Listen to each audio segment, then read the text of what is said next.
Assalamualaikum warahmatullahi wabarakatuh. Waalaikumsalam warahmatullahi wabarakatuh. Jumpa lagi, jangan bosan di akuntansi manajemen. Ini masih pertemuan ke-6. Iya, betul sekali. Pembahasan hari ini tentang activity based costing atau yang biasa kita kenal dengan ABC ya. Iya, benar sekali. Tapi jangan nyanyi ABC di FC nanti ini. Asal jangan activity based costing. Iya, jangan bayanginnya sirup ABC gitu ya. Jangan bayangin itu. Oke, langsung masuk ke materinya aja Bu kita, Bu. Jadi di sini saya langsung ke pertama adalah latar belakangnya. Kenapa kita pakai ABC daripada biaya tradisional itu karena biaya tradisional itu dia memperhatikan biaya total. Jadi total biaya produksi, tapi dia tidak memperhatikan below the line expense. Below the line expense itu maksudnya biaya-biaya kayak operasional gitu. Jadi kan untuk sekarang ini kan banyak ya biaya-biaya operasional yang dia sebenarnya lebih mahal daripada biaya produksinya, tapi dia mempunyai manfaat lebih banyak untuk penjualan sebuah produk gitu. Misalkan biaya pemasaran kayak gitu. Iya. Kemudian itu biaya bisa R&D mendongkrak penjualan ya dari betul situ. sekali. R&D untuk kualitas barang. Riset. Betul sekali, itu kan tadinya dia nggak dihitung kayak gitu. Kemudian dilahirkanlah sistem biaya ini ABC activity based costing. Nah di sini dia ABC ini berangkat dari kelemahan sistem akuntansi biaya tradisional yang ada 9 ya. Dia menekankan pada tujuan penentuan harga pokok. Berarti ABC tadi tuh muncul karena sebelumnya yang biaya tradisional tuh ternyata banyak banget kelemahannya. Makanya betul muncul sekali. si ABC tadi ini. Iya. Nah ini meskipun dia maksudnya kayak menentukan detail tentang biaya produksi ya, tapi dia di sini sistem ini tuh menyediakan informasi yang relatif sedikit untuk mencapai keunggulan dalam persaingan global. Jadi ini dihitung benar-benar cuman HPP-nya aja gitu. Di luar HPP itu nggak dihitung gitu. Bagian pemasaran kita kan tahu ya, pemasaran R&D itu kan dia menunjang butuh biaya juga kan ya. Iya betul sekali, dia menunjang juga untuk produk tapi nggak dimasukin gitu. Terus yang kedua dia fokus si akuntansi biaya tradisional ini fokus ke distribusi dan alokasi biaya overhead daripada mengurangi pemborosan. Jadi kalau nanti di ABC itu kan basisnya dari aktivitas ya. Jadi kita tahu aktivitas-aktivitas mana yang kira-kira nggak menambah nilai bagi produk. Nah kalau di sini efektif dan efisien gitu ya. Kalau di sini di biaya tradisional ya udah semuanya tuh di ini aja kayak dibabat gitu aja. Jadi ada biaya bagiin aja ke situ. Kita nggak melihat bahwa ini sebenarnya biaya itu pemborosan atau enggak, atau bisa dikurangi atau bisa dihilangkan. Jadi nggak ada seleksi ya, langsung aja itu. Iya, nggak ada seleksinya. Kemudian yang ketiga itu tidak mencerminkan sebab akibat biaya, karena ya ini tadi dia dianggap bahwa biaya itu cuman karena faktor tunggal seperti volume produk. Jadi biaya itu ya cuman dihasilkan oleh kalau volume produknya banyak berarti biayanya nambah. Tapi kalau volume produknya sedikit biayanya berkurang. Padahal kan ada biaya-biaya yang dia kaitannya tidak cuman ke volume produk gitu loh. Jadi misalkan volume produknya berapa aja, tapi biaya itu tetap ada gitu. Nah itu dia nggak dihitung di biaya tradisional. Biaya tradisional nggak ngitung itu ya. Kemudian seringkali menghasilkan informasi biaya yang terdistorsi sehingga mengakibatkan pembuatan keputusan yang justru menimbulkan konflik. Maksud terdistorsi di sini adalah kayak alokasi biaya yang nggak tepat kayak gitu. Jadi kayak harusnya dia masuk ke aktivitas ini segini gitu. Nah ternyata dia nggak bisa menentukan biaya yang dialokasikan ke produk itu sesuai dengan yang sebenarnya dipakai kayak gitu. Jadi biasanya cuman kira-kira aja. Kira-kira segini nih produknya. Jadi dia tidak bisa mengalokasikan secara tepat. Akibatnya kalau mengambil keputusan juga kan nggak sesuai kira-kira dengan juga ya. Kira-kira juga nggak sesuai dengan sebenarnya tuh pakainya dia segini gitu. Nah dia yang kelima, pengulangan biaya langsung dan tidak langsung serta biaya tetap dan variabel itu didasarkan pada faktor yaitu tadi penyebab tunggal. Hampir sama kayak yang atasnya. Kemudian menggolongkan perusahaan ke dalam pusat pertanggungjawaban. Nah di sini kan ada yang bab yang keempat itu kita ngomongin pusat pertanggungjawaban. Nah itu kan sangat kaku ya, karena dia cuman melihat dari biaya produksi kayak gitu loh. Maksudnya tidak ada biaya-biaya yang menunjang produksi itu nggak dimasukin. Nah di sini kan penilaiannya tergolong kaku gitu ya. Dan ini dia hanya menekankan pada kinerja jangka pendek aja.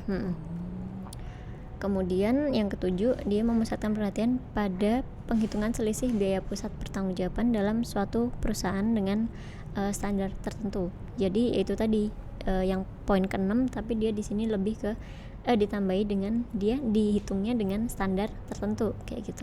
Ada standarnya ya ini. Ada standar-standarnya kayak gitu. Jadi nggak fleksibel ya. Maksudnya dari perusahaan kan jadi kesannya kalau nggak ngikut ini berarti kamu nggak bagus gitu. Iya, karena ada Kakunya di situ. tadi itu. Terus kemudian untuk yang 8, alat dan teknik yang digunakan itu cenderung tidak mengikuti perkembangan zaman. Karena apa? Karena sekarang kan maksudnya bisa ya, kita udah pakai cost drivernya kan sudah bisa, istilahnya bisa ditelisik benar-benar untuk alokasi overhead ini berapa sampai sedetail mungkin karena kita sudah teknologinya udah maju kayak gitu. Nah di sini si biaya tradisional ini kan masih pakai ini ya kira-kira gitu kan ya, dia masih menggunakan sistem dan teknik yang simpel aja. Udah ketinggalan ya. Ketinggalan zaman gitu. Terus kemudian yang terakhir yaitu dia kurang menekankan pada pentingnya daur hidup produk. Oh ini kepotong ya, jadi dia kelihatan dari penetapan biaya aktivitas research and development-nya ini dia R&D-nya ini nggak di pokoknya cuman dimasukin aja gitu, tapi dia nggak melihat bahwa R&D ini kan punya punya impact tidak hanya pada satu periode produk tapi juga periode lain gitu. Jangka panjang ya sebenarnya R&D jangka panjang gitu. Kemudian nah ini baru kita masuk ke pengertiannya. Karena tadi kan kita latar belakangnya dulu. Nah ini pengertiannya ABC itu. Pengertiannya adalah pendekatan penentuan biaya produk yang membebankan biaya ke produk atau jasa berdasarkan konsumsi sumber daya oleh aktivitas. Nah ini, jadi yang digarisbawahi adalah aktivitasnya. Aktivitasnya ya, penekanannya di sini. Nah ini produk dilakukan oleh, jadi logikanya produk itu dilakukan atau dihasilkan oleh adanya aktivitas. Kemudian aktivitas itu ada dengan dia menggunakan sumber daya perusahaan. Nah sumber daya itu nantinya dibebankan pada aktivitas yang memakai sumber daya itu tadi, dan aktivitas dibebankan ke objek biaya yang berdasarkan yang digunakan kayak gitu. Nah di sini ABC itu memperkenalkan hubungan sebab akibat antar pemicu biaya dengan aktivitas. Jadi ada sebab akibatnya antara tadi yang pemicu biaya sama aktivitasnya. Jadi ibaratnya kalau mau melakukan sesuatu, mau melakukan aktivitas, kan dia mengonsumsi sumber daya tuh. Nah sumber daya itu akan dibalikan lagi ke ini loh, kamu tuh pakai sumber daya ini untuk aktivitas ini. Nah kayak gitu, jadi timbal baliknya di situ. Oh ada timbal balik ya. Terus kemudian yang selanjutnya ada alasan penting dalam penerapan metode ABC seperti yang tadi dijelaskan. Biaya itu memiliki penyebab. Itu penyebabnya adalah ya dipakai buat aktivitas apa kayak gitu. Dan penyebab biaya itu dapat dikelola dengan cara mengelola aktivitasnya. Seperti itu. Jadi pakai ABC itu ya. Nah di sini ada beberapa definisi aja. Aktivitas itu sekumpulan tindakan yang dilakukan dalam organisasi untuk tujuan penentuan biaya berdasarkan aktivitas. Kemudian sumber daya itu unsur ekonomis yang dibebankan atau digunakan dalam pelaksanaan aktivitas, sedangkan cost pool adalah aktivitas tertentu di mana biaya dikelompokkan. Kemudian ada cost driver, itu faktor-faktor yang menyebabkan perubahan biaya aktivitas. Nah ini ada 2 cost driver. Dia ada resource driver, yaitu pemicu sumber daya, kemudian dan ada activity driver. Kalau resource itu ukuran kuantitas sumber daya yang dikonsumsi oleh aktivitas.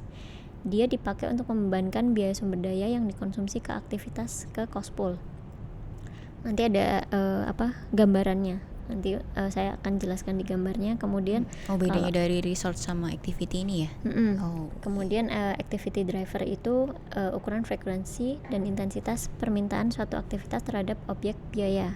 Dia dipakai untuk membebankan biaya dari lanjutannya tadi cost pool ke objek biayanya. Ini di sini. Jadi di sini ada biaya. Ada bagannya ini. Di sini ada biaya, dia bagi menjadi motor listrik, penanganan bahan, supervisi, pengepakan bahan. Nah ini dia di sini cost drivernya berdasarkan ini tadi mana resource driver tuh yang di sini, yang di bagian mana itu kiri ya, yang pertama. cost driver itu ya. Nah itu dia ditentukan berdasarkan cost drivernya itu adalah resource driver di sini. Kemudian nanti dari biaya ke cost pool-nya ini tadi ya. diarahkan ke cost pool. Jadi ada aktivitas perakitan dan pengepakan. Nah dari aktivitas itu tadi dia alirkan ke kanan itu dia menjadi lemari es atau menjadi mesin cuci ya dia. Jadi kayak biaya perakitan untuk mesin cuci ada sendiri, untuk lemari es ada sendiri. Nah untuk pembebanan biayanya itu dia menggunakan activity, karena kan berdasarkan aktivitas tuh ya. Kalau yang pertama ini kan berdasarkan sumber daya, ada motor listrik, penanganan bahan, supervisi masing-masing tadi tuh ya. Itu arahkan ke aktivitas, ada perakitan dan pengepakan. Dari aktivitas tadi dia diarahkan ke objeknya. Nih objeknya jadi lemari es, dia memakan biaya untuk pengepakan berapa, untuk biaya perakitan berapa, untuk mesin jadi cuci juga. Barang jadinya tadi ini ya, Iya. berupa lemari es atau yang mesin cuci tadi ini. Terus bisa ditelusuri ternyata biaya-biaya yang digunakan tuh apa sih, apa aja, berapa habisnya gitu. Iya benar.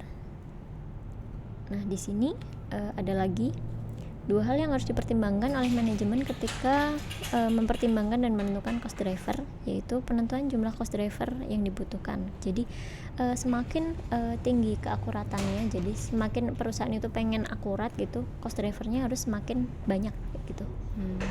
Kemudian untuk cost drivernya juga dipilih yang tepat. Yang kedua, pemilihan cost drivernya harus tepat. 3 faktor yang dipertimbangkan yaitu kemudahan untuk mendapatkan data, korelasi antara konsumsi dan aktivitas, kemudian perilaku yang disebabkan oleh cost driver terpilih gitu. Nah, di sini ada bedanya ABC dengan metode tradisional.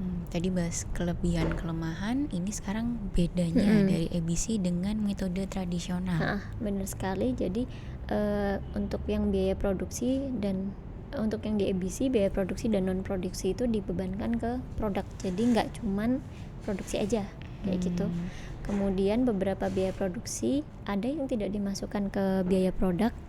Nah itu tergantung bukan karena di ABC kan tergantung aktivitasnya. Kalau aktivitasnya itu tidak dipakai oleh produk, berarti dia juga tidak dibebankan ke produk gitu.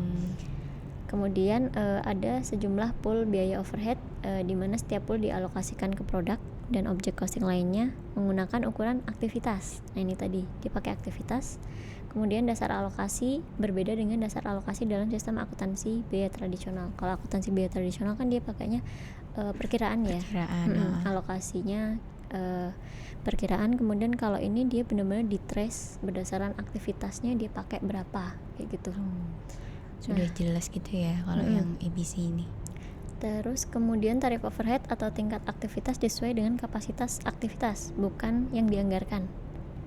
Jadi benar-benar sesuai dengan yang dipakai itu berapa. Itu bukan anggarannya itu segini langsung diceplokin gitu, tapi benar-benar yang dipakai tuh saat itu berapa sih gitu. Sesuai ini ya kenyataannya atau yang digunakan tadi itu. Iya, betul sekali. Nah, di sini ABC itu diperlukan jika perusahaan memiliki biaya overhead yang kompleks yang tidak hanya dipengaruhi oleh volume produk saja.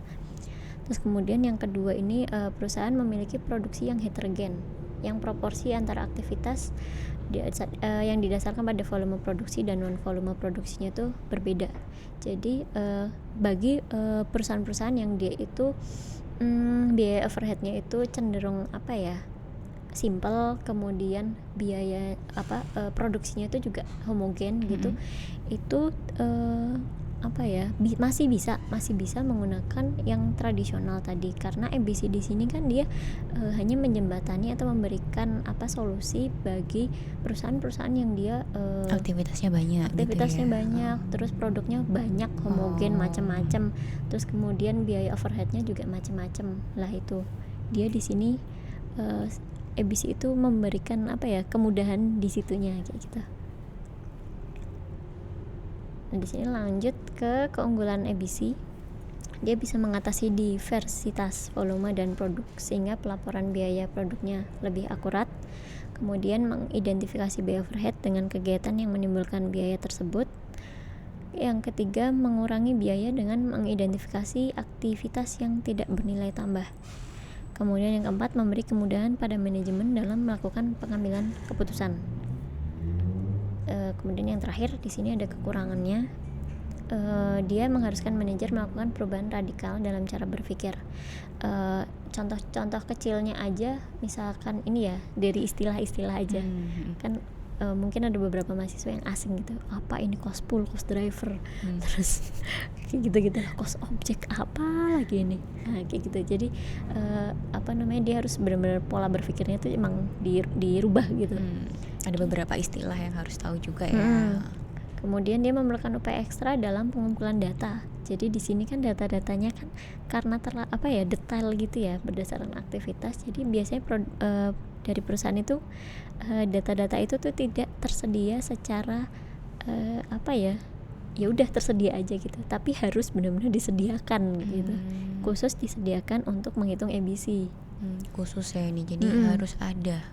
Ya kayaknya setup mesin, kemudian jumlah inspeksi, jumlah order yang diterima gitu. Biasanya nggak dihitung gitu sama perusahaan. Tapi kalau untuk menghitung ABC karena detail dia harus dihitung. Karena untuk menilai efektif sama efisiennya tadi juga ya kan berdasarkan sama aktivitas. Iya. Terus yang ketiga, karena ini dia ribet dan gitu tadi harus detail, dia butuh waktu dan biaya yang lebih mahal. Dan yang keempat, dia tidak bisa menunjukkan biaya yang akan dihindari dengan menghentikan pembuatan lebih sedikit produk. Jadi maksudnya ini dia nggak bisa melihat efisiensi ketika misalkan nih produk ini nggak ada, kita bisa mengefisiensikan berapa loh. Nah, nggak bisa kayak gitu. Jadi dia cuma bilang bahwa ini ada produk A, produk B. Produk A itu yang dipakai aktivitas A, B, C, yang B, A, B, C, kayak gitu aja. Jadi dia nggak bisa lihat mana yang bisa dihindari gitu ya. Iya, jadi kayak biaya yang bisa dikurangin atau ini dia nggak bisa lihat itu. Kemudian yang kelima, ini belum dikenal dengan baik sehingga masih cukup asing ya bagi beberapa. Mungkin kalau misalkan perusahaan besar itu kan mereka familiar ya, karena kan mungkin diperkenalkan lebih awal. Tapi untuk perusahaan menengah dan kecil kan sepertinya kayak masih opo kui ABC, masih pakai tradisional aja, ya udahlah pokoknya gini jadi gitu. Iya, bener sekali. Udah. Nah, cukup sekian. Wah, udah selesai Bu? Gak kerasa ini ya Bu ya, saking senangnya dengerin ini. Ya emang ini bahasan yang ini akan kalau dikulik lebih dalam lagi masih banyak sekali ya. Ini masih belum sampai ke akar-akarnya ya Bu ya? Belum sampai akar-akarnya. Jadi nanti kalau misalkan kalian mau belajar lagi bisa mencari buku yang khusus tentang activity based costing. Itu ada satu buku sendiri gitu. Ada satu buku sendiri ternyata. Buku sendiri. Wah, kayaknya pusing udah bayanginnya itu. Oke, kayaknya cukup materi buat hari ini di pertemuan ke-6. Iya. Sampai jumpa lagi di pertemuan selanjutnya. Assalamualaikum warahmatullahi wabarakatuh. Waalaikumsalam.